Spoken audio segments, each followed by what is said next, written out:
Satanic societies यानी शैतान की बनाई हुई सोसाइटीज़ या सीक्रेट ऑर्गेनाइजेशंस आजकल इनके बारे में बहुत ज़्यादा बात की जाने लगी है। कहा जाता है कि सीक्रेट सोसाइटीज़ अब सीक्रेट रही नहीं है, मंजर आम पर आ रही हैं। जो इन सीक्रेट सोसाइटीज़ के मेंबर हैं या जिनके शैतान से राब्ते हैं, शैतान जिनको चीज़ें ऑफ़र कर रहा है, अब वो खुलेआम भी एक्सपोज हो रहे हैं लोग। एक सीक्रेट सोसाइटी है इल्यूमिनाटीज़, एक है फ्री मेसन्स, नाइट टेम्पलर्स। इनके बारे में तो हम बहुत सुनते हैं, लेकिन सुना है कि एक और सीक्रेट सोसाइटी है स्कल एंड बोन्स। उसके बारे में कुछ मालूम है आपको? जनाब बड़ी पुरानी और ये समझे सीक्रेट सोसाइटीज़ में ये बड़ी हाई फाई मानी जाती है। इसकी वजह भी मैं बाद में बताऊंगी।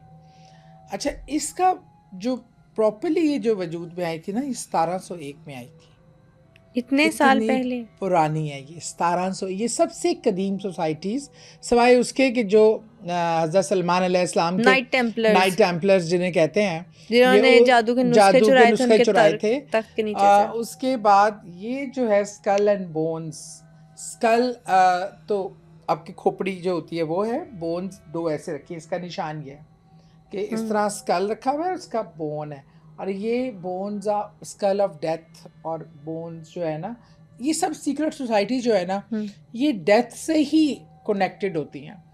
डेथ को इसमें होता है क्योंकि मायूसी, मौत और खौफ, ये इन लोगों का तब सीक्रेसी, ये इनका तुर्रा इम्तियाज़ होता है।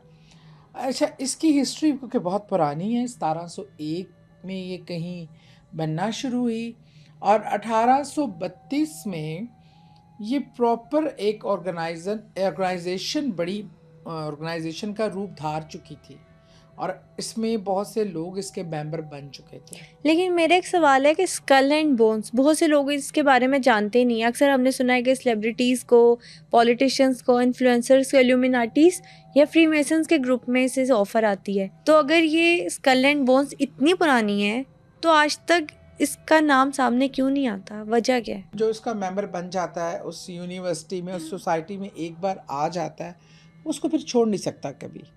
और सबसे ज़्यादा इस पे जो जोर दिया गया है वो सीक्रेसी पे। लेकिन ऐसे बहुत से नाम हैं प्रोमिनेंट, में अगर लूँगी तो आप शायद कंफ्यूज हो जाएं। वो जॉर्ज बुश भी है, वो ट्रम्प भी है, और इस तरह के CIA हेड्स हैं, और कहीं ऐसी अहम जो हेड्स हैं। इसमें ज़्यादातर लोग हैं वो जो बहुत इन्फ्लुएंस रखते हैं माशरे में, बहुत पावरफुल पोस्टों पे हैं।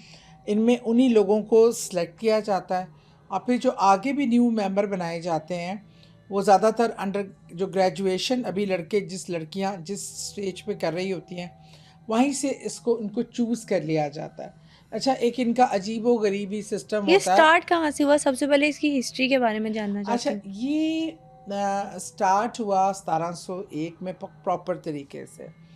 अच्छा, इसके कुछ लोग जिनमें सुना है बहुत ज़्यादा शैतानिक पावर वाले लोग थे, जिन्होंने कुछ लोगों को जो माशरे में बड़ा इन्फ्लुएंस रखते थे, उनको एलीट ग्रुप को उन्होंने अप्रोच करना शुरू किया और बहुत सीक्रेटली, बिल्कुल नॉर्मल मिलते मिलाते थे।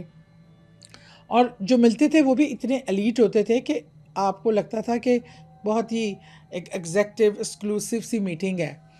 उसमें फिर वो अपना खुफिया एजेंडा, उनको अच्छे से समझ के, उनका माइंड बना के उनको कहते थे कि आप इसके मेंबर बनेंगे, उसके बेनिफिट बताते थे, करते थे। फिर वो नाम रिवील करते थे कि ये हमारी ये वाली सोसाइटी है, इसके ये बेनिफिट्स हैं, आप इसका हिस्सा बनेंगे। और वो जो मौजूदा लोग थे, वो ग्रुप जो था वो ख़ुद भी इतना पावरफुल था कि उससे इन्फ्लुएंस होके ऐसे लोग, पॉलिटिकल लोग बहुत ज़्यादा, और इदारों के हेड्स, उनको लगता था कि उनको पावर की ज़रूरत है, उनको फंडिंग की ज़रूरत है, ये पैसे की बेस पे रिच लोग इसमें होते थे। तो फिर ये किस कंट्री से स्टार्ट हुआ? ये USA से। अमेरिका इसका हेड है, अमेरिका में ही इसकी में एक यूनिवर्सिटी भी है। उस यूनिवर्सिटी में इसका पूरा एक यूनिवर्सिटी मुख्तस है जो स्कल एंड बोन्स की मानी जाती है, आज भी आप उसको विज़िट कर सकते हैं। आज भी वहाँ मीटिंग होती हैं, आज भी वहाँ रिचुअल्स होते हैं।